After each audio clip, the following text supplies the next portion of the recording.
Eno masanyu merere pate after pate bannayuganda nga mwalemedde ku kintu mumala kukiggusa kwaniriza nnyo wano ku SMX Media nange mu SMX wano eno tuyana updates buli lunaku buli kiseera story wejjira wetugikolera esinga okubeera ekikulu nti stories zaffe tuzikonvertinga ne zibeera nga ziwewuka ddatawo aleme kubeera nga agenda mu njika nkusaba subscribing onigende ku notification bell tujja kubeera mu missing updates naddala nga zino nabadde neesuubiza obutaddamu kukola story ku Eddie Kenzo wamu ne Honorable Minister Fiona naye bannayuganda mulina engeri gye mutijjisaamu ekintu mulina engeri gye musuddiyamu ekintu ng'omuntu tasobola kubeera nga abasimatuka. Yesterday nakuzanyidde obutambi n'amaloboozi nga gaviira ddala eri abantu ababiri banene we tuli mu kubeera nga twagaliza obufumbo obutukuvu. Eddie Kenzo ne bamubuuza buli kimu ekikwasaganya ku relationship ye ne Honorable Fiona n'akiddamu gw'atalabye story eyo osobola ogenda awo wansi story esembyeyo oba eddirira esembyeyo mwe muli amaloboozi ga Eddie Kenzo oba akatambi ka Eddie Kenzo ng'ayogera ku relationship ye wamu ne Honorable Minister Fiona.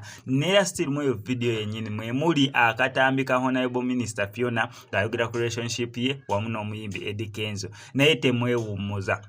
Waliwo gye nsanze akatambi ako nga omwana ataddeko kwegamba amasanyu gatandise dde no masanyu meerere kyokka ng'omuntu mu perspective oba yatolabye muwala ono ng'ataninze eno oyinza okulowooza ye Honorable Minister Fiona naye nga si bwe kiri.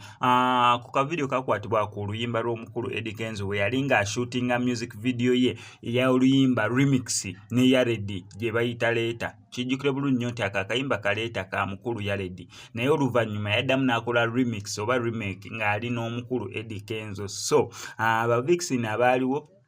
akatambi we kaava okubeera nga kasatulatinga naye abamu balina engeri gye bakatambuza tebakamala nayo nnyo so bateekako ebifaananyi bya Honorable ne bakazanya muntu ayinza okulowooza nti Eddie Kenzo engeri omuwala ono gyali mu shape yemu ne Honorable okwegamba size height kafiga n'ebisigadde kala oyinza olowooza mbu ye Honorable Minister naye nga si we kiri ono yali vixen mu luyimba lwa Eddie Kenzo wamu ne Yeyongedde lwe bayita leeta olwa remix si original version. Ne wano ku SMX Media tugenda sigala tubawa updates. Abaana azawi ye yagambye n'okugamba mbu Gomesi yagiguze dda alinda bulinzi mukulu agambe mbu we cwi nga ye Gomesi ayambala kugamba abantu bangi bavuddeyo kubeera nga bayagaliza abantu baneeno obufumbo obulungi obutukuvu. However kiri eribbo okubeera nga obufumbo obwo babutwala mu maaso oba tebabutwala mu maaso okusinziira mbu ebintu ebyo si byakukaka. Wano ku SMX Media ffe tugenda sigala tukuwa updates kyolina okukola subscribing onige notification bell ebisigadde obitulekere.